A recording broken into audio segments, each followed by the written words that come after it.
안녕하세요. 건강의 달인 건달입니다. 환절기가 되면 건강에 대한 관심이 높아지게 되죠. 몸은 피곤하고 기력은 떨어지게 되고 몸이 예전과 같지 않다라는 것을 절실하게 느껴지는 계절이 바로 환절기죠. 그래서 오늘은요, 환절기 건강관리에 도움이 되는 두 가지 식품에 대해서 말씀드리도록 하겠습니다.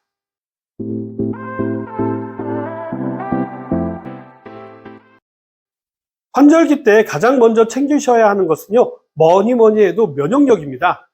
오늘 소개해 드리려고 하는 식품은요, 바로 면역력에 도움이 되는 식초와 계피인데요.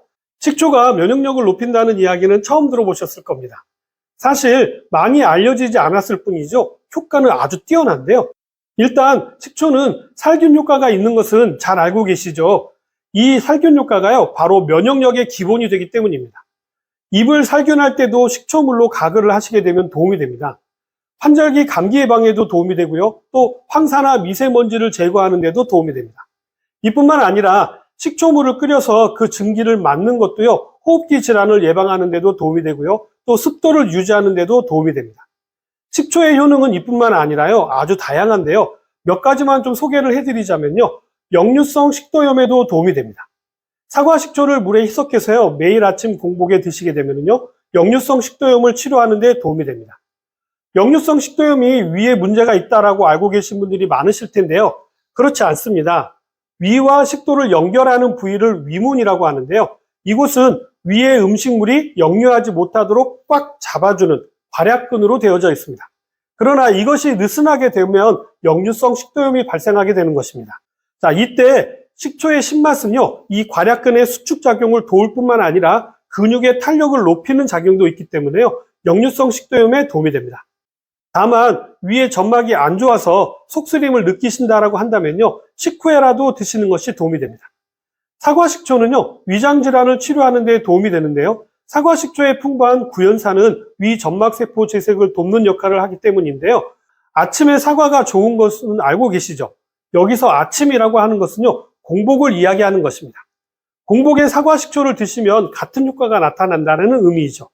그러나 이때도요, 속쓰림이 있으신 분이라고 한다면요, 식후에라도 드시다가 공복으로 점진적으로 옮겨가시면 됩니다. 사과식초는 체하거나 소화가 잘 되지 않을 때도 도움이 되는데요. 이때는요, 식초에 물을 탄 다음에 거기에다가 꿀을 조금 더 첨가해서 드시게 되면요, 소화불량은 물론 가스가 차는 것도 예방하는 데 도움이 됩니다. 환절기 인후염이나 편도선염이 많이 발생하는 계절이죠. 이럴 때도 사과식초가 도움이 되는데요. 목이 따끔거리는 등 인후염이나 목이 붓고 열이 많이 나는 편도선염 증상이 나타나면요, 사과식초를 물과 1대3의 비율로 섞어가지고요, 1시간마다 가글을 하시거나 사과식초 한 스푼에요, 꿀을 조금 넣어서 차처럼 따뜻하게 마시게 되면요, 이런 증상을 완화하는 데 큰 도움이 됩니다. 식초는 환절기 피부 가려움증에도 도움이 되는데요. 탈지면이나 화장솜에 물에 희석한 사과식초를 살짝 묻혀가지고 피부에 바르시게 되면요, 피부 가려움증이 진정되는 것을 느끼실 수 있으실 겁니다.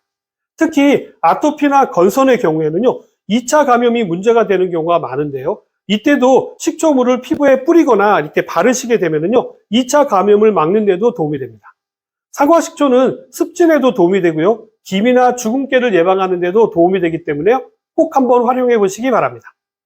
건강한 분이시더라 하더라도요, 주기적으로 식초물을 피부에 바르시는 것은 도움이 되는데요, 피부는 약산성이기 때문에 산성 환경을 만들어주게 되면요, 피부 장벽이 튼튼해져서 외부의 감염을 막는 데도 도움이 됩니다. 우리 피부가 제1의 면역기관인 거는 잘 알고 계시죠? 그만큼 피부가 면역의 최전방에 있다라는 사실입니다.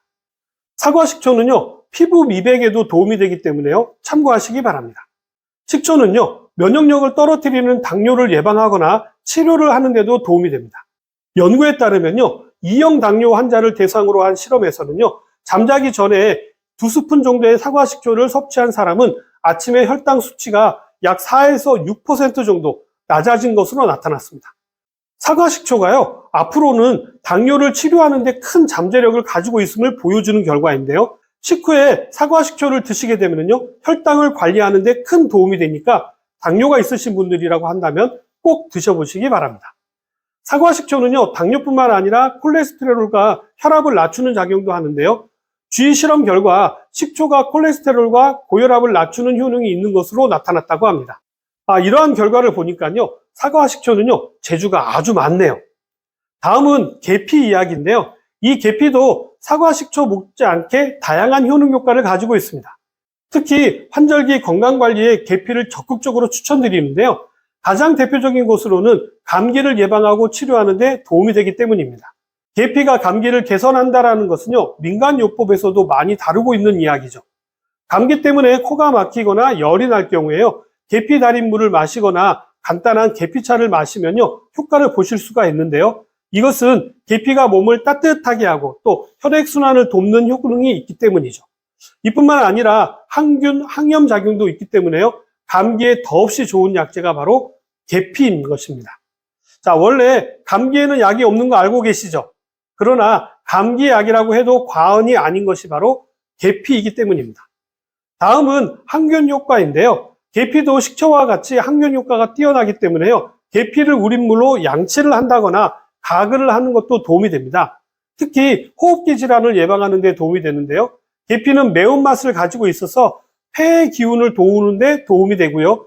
계피는 살균 효과만 있는 것이 아니라 살충 효과도 가지고 있는데요. 환절기가 되면 벌레도 많이 나타나게 됩니다. 자, 이때 계피를 에탄올에 담가 두었다가 충분히 우러나오게 되면요, 분무기에 담아가지고 벌레가 나올 만한 곳에 이렇게 뿌려두게 되면요, 벌레를 퇴치하는 데도 도움이 됩니다. 자, 이렇게 한 번에 많이 만들어 놨다가요, 여름철 모기 퇴치하는 데도 사용하셔도 됩니다. 계피차를 마시게 되면 소화기 개통은 물론이고요, 자궁을 따뜻하게 해줘서 여성분들의 생리통이라든지 생리불순을 완화해주는 효과가 있고요, 또 배가 차가워지신 분이 드시게 되면요, 배앓이를 예방하는 데도 도움이 됩니다. 특히 위가 차가워서 손발이 차가우신 분들 계시죠? 자, 이런 분들은 아무리 손발을 따뜻하게 해도요, 금방 차가워지거든요. 자, 이럴 때 계피와 생강을 넣은 차를 마시게 되면요, 손발이 따뜻해지고 속도 따뜻해지게 됩니다. 마지막으로 계피는요, 입냄새를 제거하는 데도 도움이 되는데요. 계피가루를 물에 탄 것으로 양치를 하게 되면요, 입냄새를 제거하는 데 도움이 됩니다. 자, 이렇게 되는 이유는요, 계피의 항균 작용으로 인해서 입안에서의 세균 균형을 맞추어서 입냄새가 제거되는 것입니다. 자, 이러한 작용은요, 충치를 예방하는 데도 도움이 되기 때문에 충치가 잘 생기는 어린 아이들에게도 적극 권장합니다. 그러나 입냄새의 원인이 구강이 아니라 위장의 경우라고 한다면요, 식초가 도움이 되고요, 또 생강이 도움이 될 수가 있으니까 수정과를 따뜻하게 만들어서 드시는 것도 입냄새를 제거하는 데도 도움이 될 수 있겠네요. 자, 오늘은 환절기 건강관리에 대해서 말씀을 드렸는데, 사과, 식초와 계피의 효능에 대해서 말씀을 드렸습니다. 어떻게 좀 도움이 되셨나요? 그럼 저는 다음에 좀 더 도움이 될 만한 정보를 가지고 다시 찾아뵙도록 하겠습니다. 감사합니다.